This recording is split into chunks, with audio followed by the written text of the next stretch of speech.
नमस्कार दोस्तों। देश में जिस गति से वैक्सीनेशन हो रही है उसी गति से पेट्रोल और डीजल के दाम भी बढ़ रहे हैं।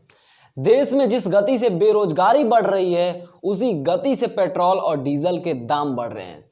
देश में जब ट्विटर पे बेरोजगारी के खिलाफ आंदोलन हो रहा है तो दूसरी ओर बंगाल जैसे राज्य में पेट्रोल और डीजल के बढ़ते दाम के खिलाफ भी आंदोलन हो रही है। देश के विभिन्न राज्यों में पेट्रोल की कीमत 100 रुपये तक पहुंच चुकी है। बिहार में पेट्रोल की कीमत 94 तक पहुंच चुकी है, चेन्नई में 93, मुंबई में 97, बेंगलोर में 92 और देश की राजधानी दिल्ली में 86 तक पहुंच चुकी है। ये जानना हमारे लिए बेहद जरूरी इस वजह से हो जाता है क्योंकि हमारे पड़ोसी मुल्क पाकिस्तान में पेट्रोल की कीमत मात्र 51 रुपीज है, श्रीलंका में 68 है। इन देशों की पर कैपिटा और इकोनॉमी हमसे बहुत छोटा है। हमारे सामने इन देश की इकोनॉमी और पर कैपिटा इनकम कुछ भी नहीं है। इंडिया टुडे के इस चार्ट के अनुसार जब इंटरनेशनल मार्केट में कच्चे तेल की कीमत 1 रुपये होती है तो भारत में पेट्रोल की कीमत 4 रुपये हो जाती है, यानी सीधा 4 गुना। तो क्या इसके पीछे सेंट्रल गवर्नमेंट रिस्पॉन्सिबल है, स्टेट गवर्नमेंट रिस्पॉन्सिबल है, इंटरनेशनल मार्केट रिस्पॉन्सिबल है या फिर ऑयल मार्केटिंग कंपनीज रिस्पॉन्सिबल है? तो आज के इस वीडियो में हम इसी डिफिकल्ट और बड़ी इशू पे एक डीप एनालिसिस करने वाले हैं। कोविड पैंडेमिक के कारण मार्च 2020 में भारत में लॉकडाउन डिक्लेयर होता है। उसी के साथ ही सारे गवर्नमेंट और प्राइवेट सेक्टर्स बंद हो जाते हैं, लेकिन गवर्नमेंट सेक्टर्स में काम कर रहे लोगों की इनकम नहीं रुकती है। यानी सेंट्रल गवर्नमेंट और स्टेट गवर्नमेंट की खर्च नहीं रुकती है, लेकिन इनकम कहीं ना कहीं बहुत हद तक रुक जाती है, जिससे उनकी ट्रेजरी खत्म होती चली जाती है। और जब लॉकडाउन खत्म होता है तो वे चाहते हैं कि वे जल्द से जल्द अपनी ट्रेजरी को भर लें, और ये फ्यूल के अलावा और किसी सेक्टर से ये चीज़ पॉसिबल नहीं था जिससे वो high amount of taxes collect करें और अपने ट्रेजरी को भरें और वापस एज नॉर्मल काम शुरू हो जाए। तो इसी के लिए जब आप इस चार्ट को नोटिस कीजिएगा तब आपको पता चलेगा कि सेंट्रल गवर्नमेंट तो टैक्स कलेक्ट कर ही रही है, साथ ही साथ स्टेट गवर्नमेंट भी high amount of tax fuel petrol diesel से कलेक्ट कर रही है।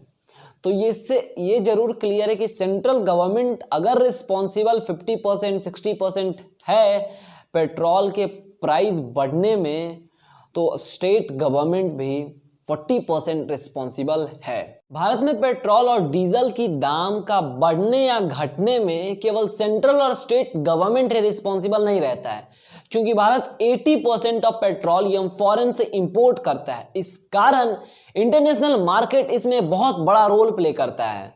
अगर आप इस चार्ट को समझिएगा तब आपको सारा मामला समझ में आएगा। अगर हम कच्चे तेल का बेस प्राइस 29.34 रुपीज लेकर चले तो इस पे 29.71 रुपीज ऑयल मार्केटिंग कंपनीज का टैक्स होता है, जो कि रिफाइनरी के लिए भी हो सकता है। फिर 32.98 रुपीज सेंट्रल गवर्नमेंट इस पे टैक्स लगाता है। फिर 3.69 रुपीज डीलर कमीशन रहता है और फिर 19.92 रुपीज स्टेट गवर्नमेंट टैक्स लगाता है और फिर फाइनली हमें 86.30 रुपीज में पेट्रोल मिलता है।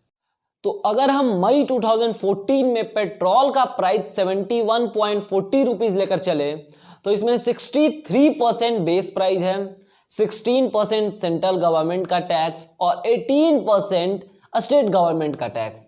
अभी सेम सिचुएशन को हम फरवरी 2021 में लेकर आते हैं।